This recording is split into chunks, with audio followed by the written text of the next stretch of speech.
नमस्कार दोस्तों, स्वागत है आप सभी का आपके अपने YouTube channel online show DK में। यहाँ पर आज हम देखने वाले हैं बाल विकास शिक्षा शास्त्र के टॉप 50 क्वेश्चन जो कि आपकी आने वाले सीटेट, एमपीटेट, एसटेट, जिस टेट एग्जाम की तैयारी में आप लगे हुए हैं उसके लिए काफी हेल्पफुल क्वेश्चन रहने वाले हैं। तो आइए बिना देर के स्टार्ट करते हैं और देखते हैं आज के हमारे बाल विकास एवं शिक्षा शास्त्र संबंधित टॉप 50 क्वेश्चन को। तो चलिए लेते हैं फर्स्ट क्वेश्चन।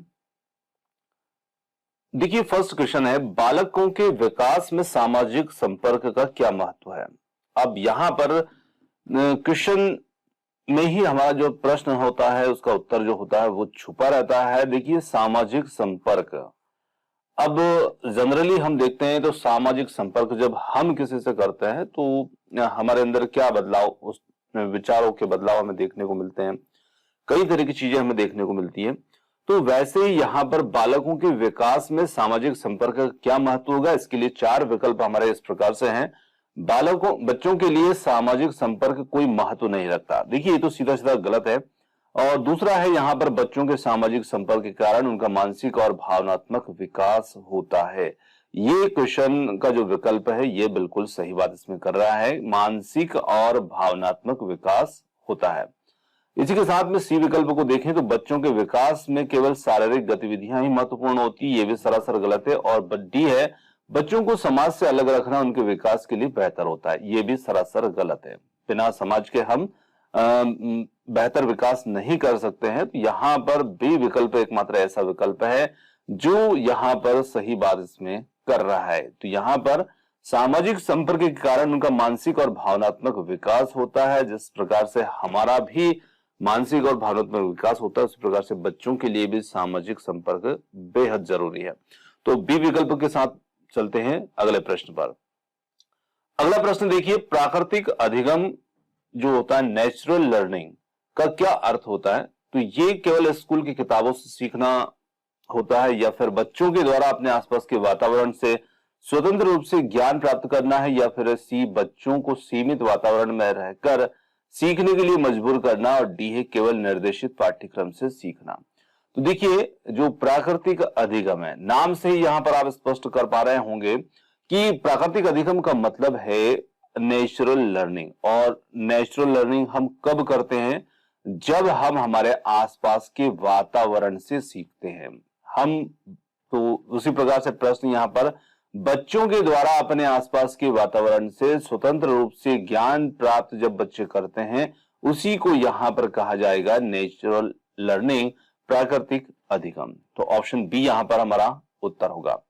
आगे लेते हैं अगले प्रश्न पर, बच्चों के लिए शिक्षा में खेल का क्या महत्व है। अब खेल शिक्षा के लिए बहुत ही जरूरी होता है। यह केवल मनोरंजन का साधन है या बच्चों के मानसिक, शारीरिक और सामाजिक विकास को प्रोत्साहित करता है, या बच्चों के लिए समय की बर्बादी है, या फिर डी है यह बच्चों के विकास में कोई विशेष योगदान नहीं देता है। तो बी विकल्प के साथ चलेंगे, यह बच्चों के मानसिक और शारीरिक सामाजिक विकास को प्रोत्साहित करता है। तो बहुत ही अच्छा विकल्प यहाँ पर मिल रहा है हमें उत्तर इसमें। आगे बढ़ते हैं अगले प्रश्न पर। अगला प्रश्न है, बालकों के मानसिक विकास में भावनात्मक बुद्धिमत्ता का क्या महत्व है।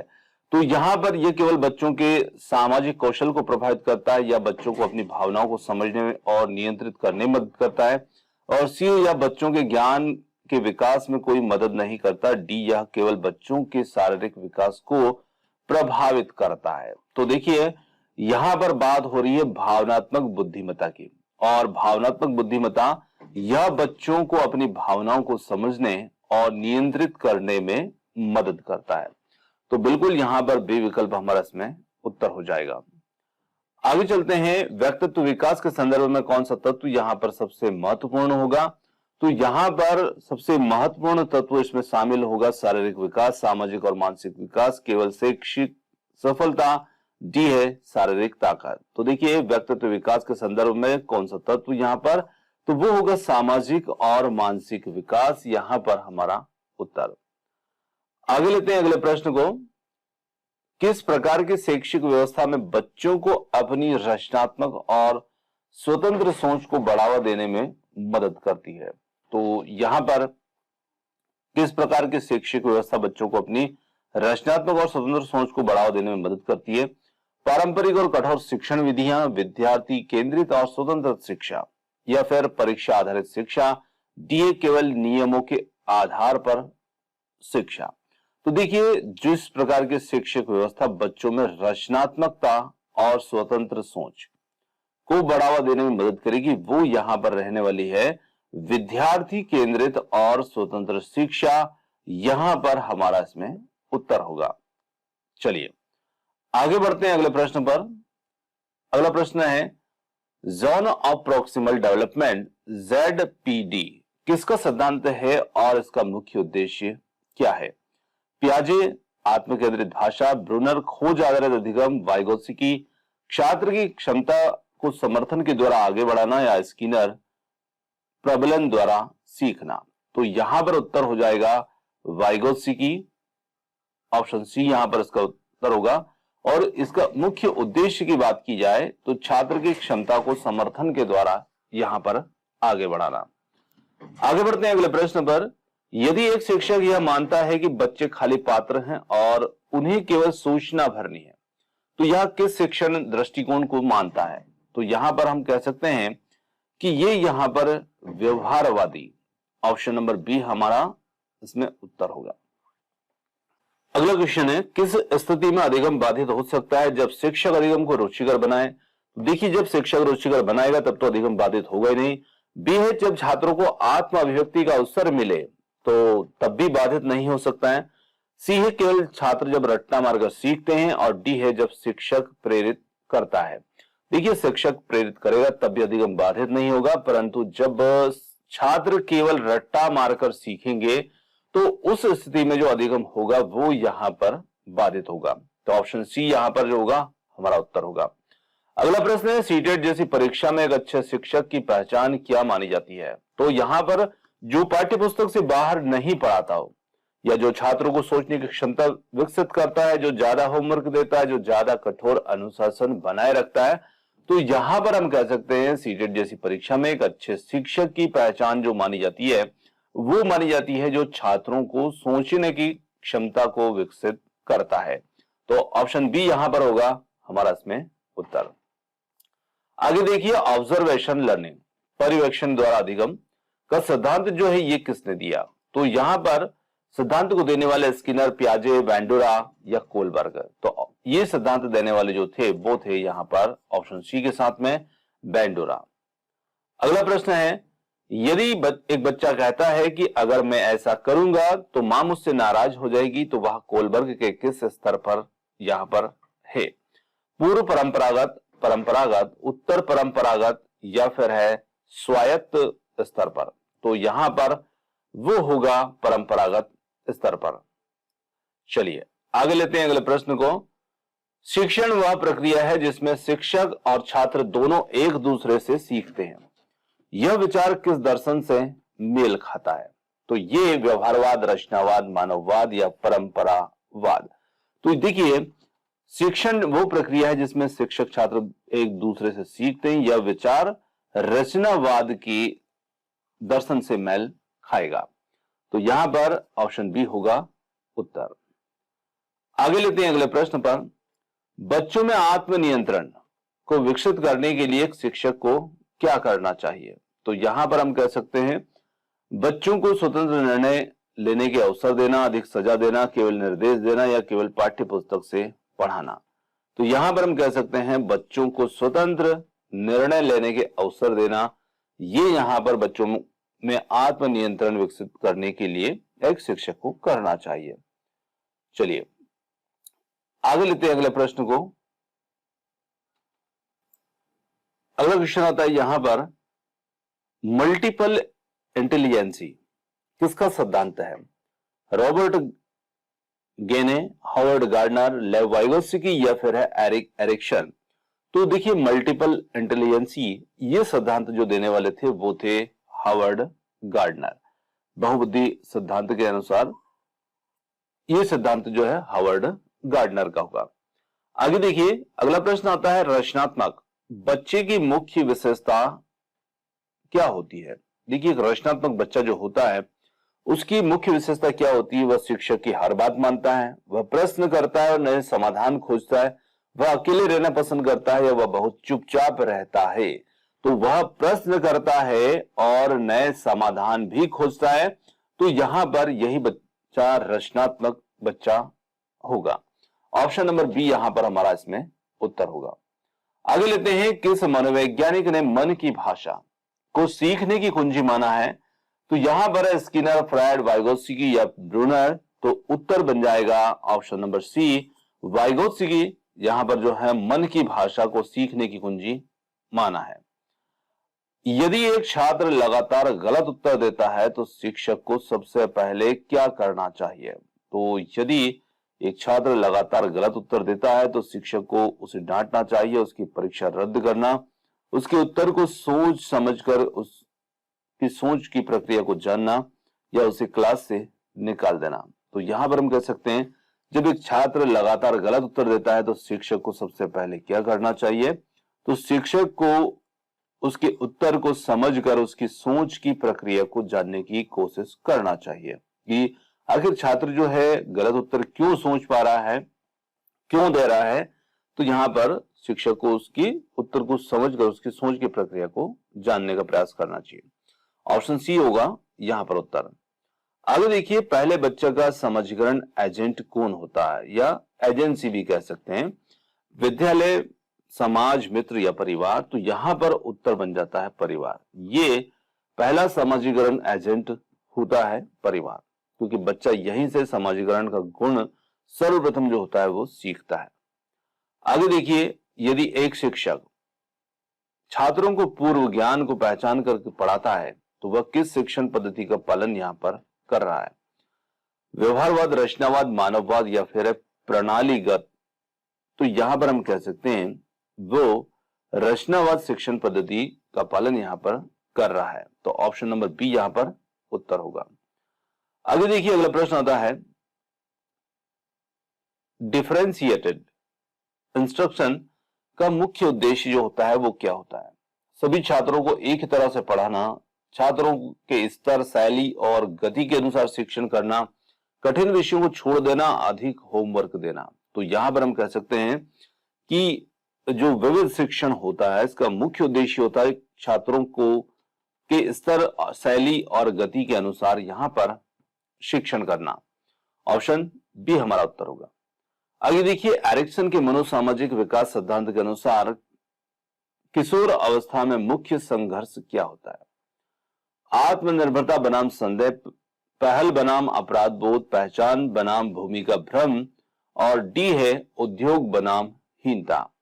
तो देखिए, एरिक्सन के मनोसामाजिक विद्या सिद्धांत की अनुसार यदि बात की जाए तो किशोर अवस्था में जो मुख्य संघर्ष हमें देखने को मिलता है वो क्या होगा?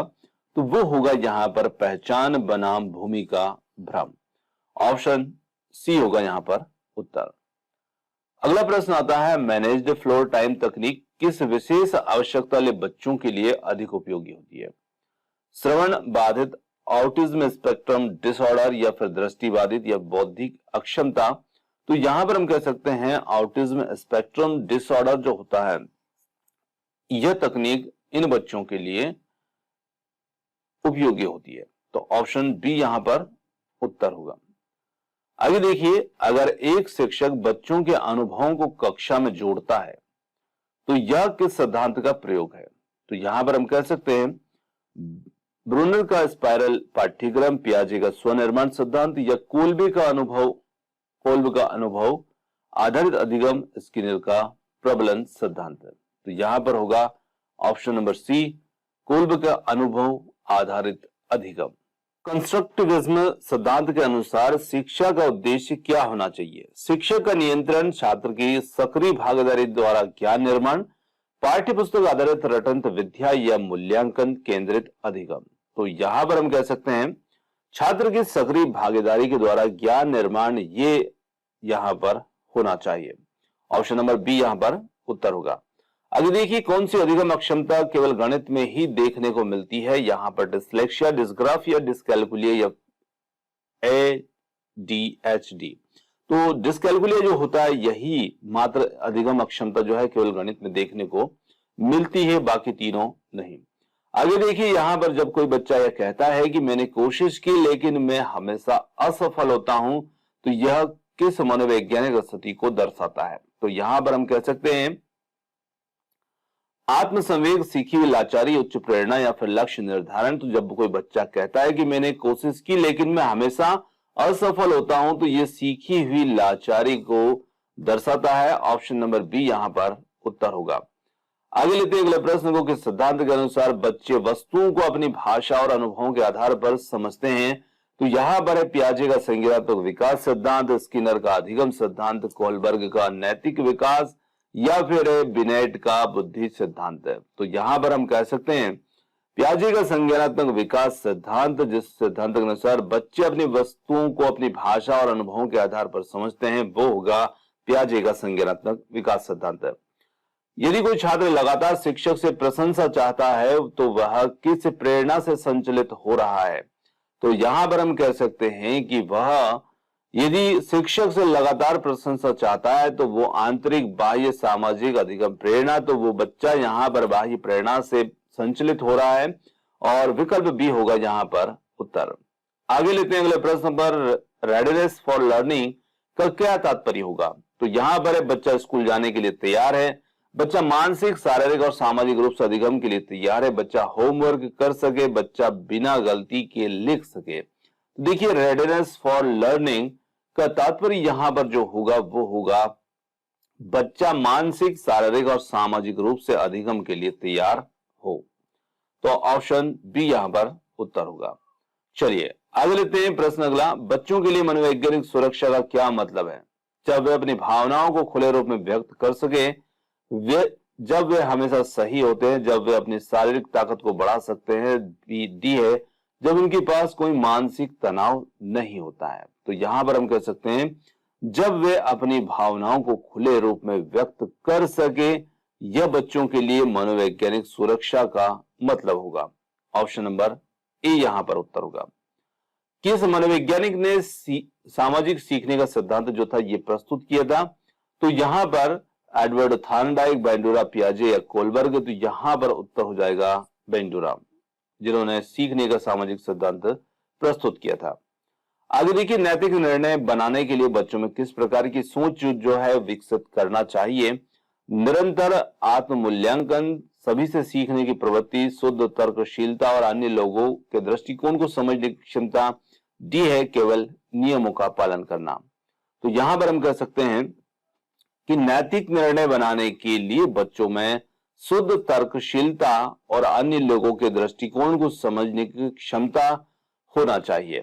इस प्रकार की सोच विकसित होना चाहिए। आगे देखिए अगला प्रश्न है, यदि एक बच्चा अपनी समस्या समाधान सोचने के बजाय सिर्फ दूसरों से समस्या समाधान मांगता है, तो ये किस प्रकार का अधिगम है? तो देखिए, जब वो अपनी समस्या का समाधान सोचने के बजाय सिर्फ दूसरों से समाधान मांगता है, तो ये सक्रिय अधिगम, प्रतिक्रिया आधारित अधिगम, निष्क्रिय अधिगम या रचनात्मक अधिगम।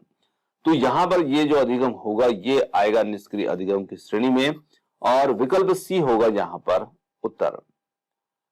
शैक्षिक मनोविज्ञान में कॉग्निटिव लोड का क्या तात्पर्य है? छात्रों के दिमाग पर जानकारी का भार, छात्रों को द्वारा परखा गया नया ज्ञान या शिक्षक द्वारा पढ़ाई गई जानकारी, डी है छात्रों के मानसिक विकास की गति। तो यहां पर है छात्रों के दिमाग पर जानकारी का भार जो होगा ये हमारा उत्तर होगा। आगे देखिए, एक शिक्षक के द्वारा विभिन्न छात्रों की आवश्यकताओं के अनुसार विभिन्न शिक्षण विधियों को अपनाने को किस नाम से जाना जाता है? व्यक्तिगत शिक्षा, विविधतापूर्ण शिक्षण, समग्र शिक्षण, सुसंगत शिक्षण। तो यहां पर हम कह सकते हैं कि एक शिक्षक के द्वारा जब विभिन्न छात्रों की आवश्यकताओं के अनुसार विभिन्न शिक्षण विधियों को अपनाएगा तो यहां पर यह विविधतापूर्ण शिक्षण होगा। ऑप्शन नंबर बी यहां पर हमारा उत्तर होगा। आगे देखिए, बालकों के मानसिक विकास में वातावरण का क्या प्रभाव पड़ता है? तो यहां पर हम कह सकते हैं वातावरण का विकास पर कोई प्रभाव नहीं पड़ता, केवल माता पिता का वातावरण प्रभावित करता है या आसपास का शैक्षिक और सामाजिक वातावरण मानसिक विकास को प्रभावित करता है। डी ए वातावरण का केवल शारीरिक विकास पर असर होता है। तो यहां पर हम कह सकते हैं कि बालकों के मानसिक विकास में वातावरण का जो प्रभाव होता है वो अपने आसपास का शैक्षिक और सामाजिक वातावरण मानसिक विकास को प्रभावित यहां पर करेगा। तो इसके लिए विकल्प सी यहां पर हमारा उत्तर होगा। आगे देखिए, अगला प्रश्न आता है, ह्यूमनिस्टिक एजुकेशन का मुख्य उद्देश्य क्या है? केवल पाठ्यक्रम को प्राथमिकता देना, छात्रों की पूर्ण संभावनाओं के विकास के लिए उपयुक्त वातावरण प्रदान करना, सिर्फ परीक्षा में अच्छे अंक प्राप्त करना, डी है केवल छात्र को केवल निर्देशित करना। तो ह्यूमनिस्टिक एजुकेशन का जो मुख्य उद्देश्य होता है ये यहां पर होगा छात्रों की पूर्ण संभावनाओं के विकास के लिए एक उपयुक्त वातावरण प्रदान करना। ऑप्शन बी यहां पर उत्तर होगा। आगे देखिए, संज्ञानात्मक विकृति के कारण छात्रों का अधिगम प्रभावित हो सकता है या किस प्रकार की मानसिकता को दर्शाएगा? तो यहां पर हम कह सकते हैं संज्ञानात्मक विकृति के कारण छात्र का जब अधिगम प्रभावित हो और यह किस प्रकार की मानसिकता को दर्शाएगा? स्वयं को हीन समझना, अधिक आत्मविश्वास होना, बाहरी कारकों के प्रति संवेदनशील होना, दयालु होना। तो ये अपने आप को स्वयं को हीन समझना, इस प्रकार की मानसिकता को दर्शाएगा। आगे लेते हैं, मनोवैज्ञानिक सहारा बच्चों के लिए क्यों आवश्यक होता है?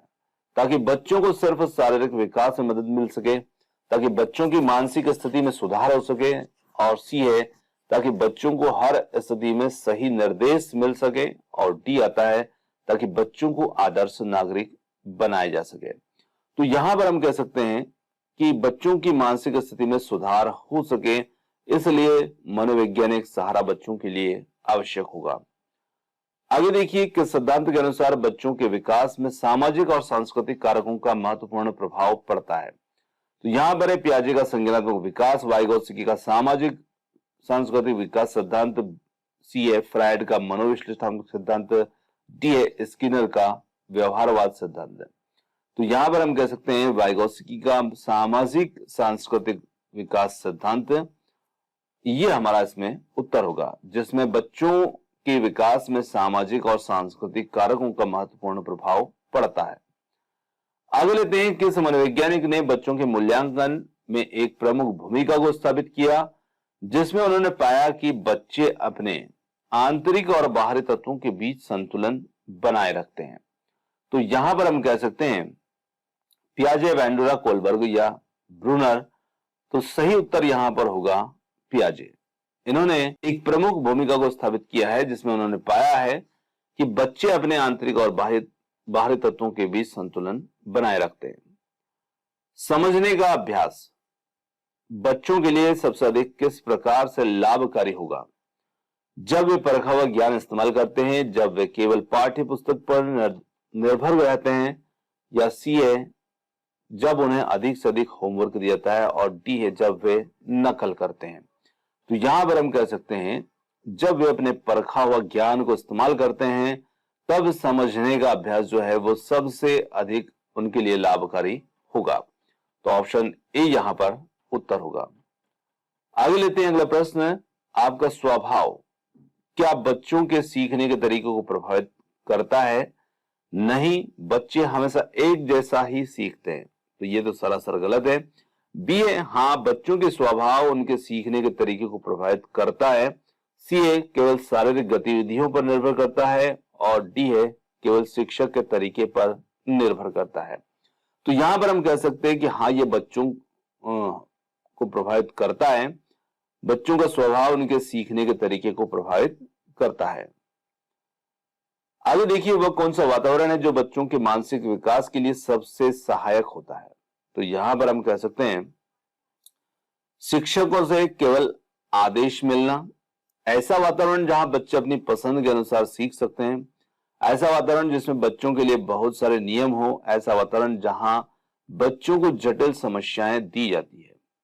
तो यहां पर हम कह सकते हैं कि ऐसा वातावरण जो बच्चों के मानसिक विकास के लिए सबसे सहायक होगा, वो वातावरण होगा ऐसा वातावरण जहां बच्चे अपनी पसंद के अनुसार सीख सकते हैं। तो ऑप्शन बी यहां पर हमारा उत्तर होगा। आगे लेते हैं अगला प्रश्न, किस प्रकार की परीक्षाएं छात्रों की रचनात्मकता और समस्या सुलझाने की क्षमता को प्रोत्साहित करती है? वस्तुनिष्ठ परीक्षा, केवल याददाश्त आधारित परीक्षा, विचार प्रेरित और परियोजना आधारित परीक्षा, या केवल बहुविकल्पीय परीक्षा? तो देखिए, छात्रों की रचनात्मकता और समस्या सुलझाने की जो क्षमता होगी उसको प्रोत्साहित करेंगी। यहाँ पर विचार प्रेरित और परियोजना आधारित परीक्षाएं। ऑप्शन नंबर सी यहाँ पर हमारा उत्तर होगा। टेम्परेमेंट के आधार पर बच्चों की जो विशेषताएं सबसे अधिक प्रभावित होती है वे क्या हैं? उनकी शारीरिक क्षमता, उनकी सामाजिक और मानसिक प्रतिक्रियाएं, सी है उनकी शिक्षा में रुचि और डी है उनकी शारीरिक उपस्थिति। तो यहां पर हम कह सकते हैं उनकी सामाजिक और मानसिक प्रतिक्रियाएं। अगर एक शिक्षक बच्चों को में उनकी रुचियों, आवश्यकताओं के अनुसार शिक्षा देने में के लिए पाठ्यक्रम में बदलाव करता है तो वो किस सिद्धांत का यहां पर पालन कर रहा है? तो यहां पर रचनावाद, व्यवहारवाद, मानववाद या सामाजिक सांस्कृतिक सिद्धांत है।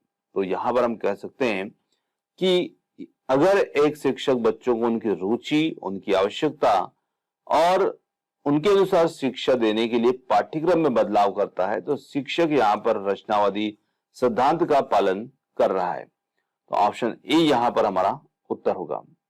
आगे देखिए, यदि एक शिक्षक बच्चों को समस्याओं को हल करने के लिए समूह में बांटता है तो वो किस प्रकार के अधिगम को यहां पर बढ़ावा दे रहा है?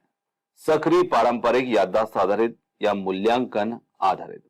तो देखिए, यदि शिक्षक यहां पर बच्चों को समस्याओं को हल करने के लिए समूह में बांटता है तो यहां पर जो अधिगम होगा वो होगा एक प्रकार से सक्रिय अधिगम। तो यहां पर ऑप्शन नंबर ए हमारा इसमें उत्तर होगा। विविधता में एकता का सिद्धांत किस तरह की शिक्षा को बढ़ावा देता है? सांस्कृतिक विविधता को महत्व देना, सभी बच्चों को समान अवसर देना, बच्चों के व्यक्तिगत विकास को प्राथमिकता देना या सी है बच्चों को समूह में बांटकर शिक्षा देना, डी है बच्चों की शारीरिक क्षमता के आधार पर शिक्षा देना। तो यहां पर हम कह सकते हैं कि विविधता में एकता का सिद्धांत जो है किस प्रकार के शिक्षा को बढ़ावा देगा? तो ये देगा सांस्कृतिक विविधता को महत्व देना और सभी बच्चों को समान अवसर प्रदान करना। ऑप्शन नंबर ए यहां पर हमारा इसमें उत्तर होगा। दोस्तों, यहां पर आज की जो हमारे बाल विकास से संबंधित जो क्वेश्चन थे ये क्वेश्चन समाप्त होते हैं। और क्वेश्चन आपको कैसे लगे कमेंट्स करके जरूर बताइएगा। वीडियो पसंद आया तो वीडियो को लाइक, शेयर, चैनल को सब्सक्राइब करना मत भूलिएगा। आपने जो समय दिया उसके लिए बहुत बहुत धन्यवाद। Thanks for watching. मिलते हैं जल्दी ही एक और नए किसी वीडियो के साथ। धन्यवाद।